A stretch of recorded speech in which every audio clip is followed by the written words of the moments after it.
Price allot 18th of June. இன்னைக்கு இசப்பா உங்களை பார்த்து சொல்றது செவ்வைப்படுத்துவார்.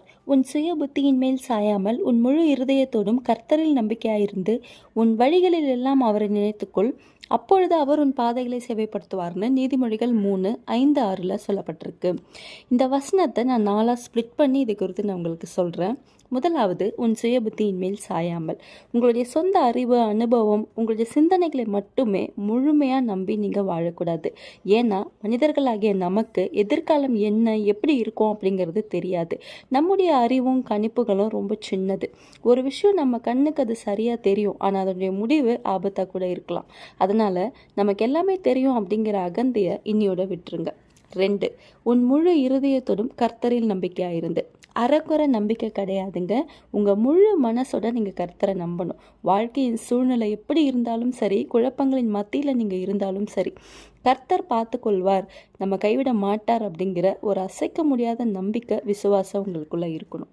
3, உன் வழிகளை எல்லாம் அவரை நினைத்துக்கொள். உங்கள் வாழ்க்கையில் நீங்கள் எடுக்கிற ஒரு சின்ன முடிவோ இல்லை பெரிய காரியங்களோ எதுவாக இருந்தாலும் கர்த்தருக்கு நீங்கள் முதலிடத்தை கொடுக்கணும்.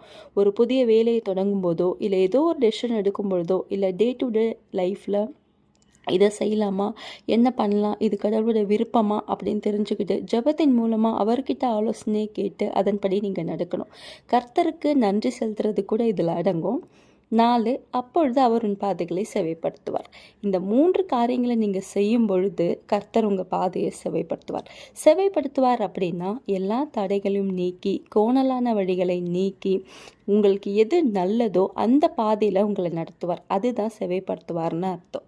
ஸோ உங்கள் அறிவை மட்டுமே முழுமையாக நம்பி வாழாமல் கர்த்தருக்கு முக்கியத்துவம் கொடுத்து அவரை முழுமையாக நம்புங்க. உங்களுடைய எல்லா செயல்லையும் அவருக்கு ப்ரிஃபரன்ஸ் கொடுங்க. உங்கள் வாழ்க்கையோட பயணத்தை வெற்றிகரமாகவும் ஆசீர்வாதமாகவும் அவர் மாற்றுவார். Stay with Jesus. Have a blessed day.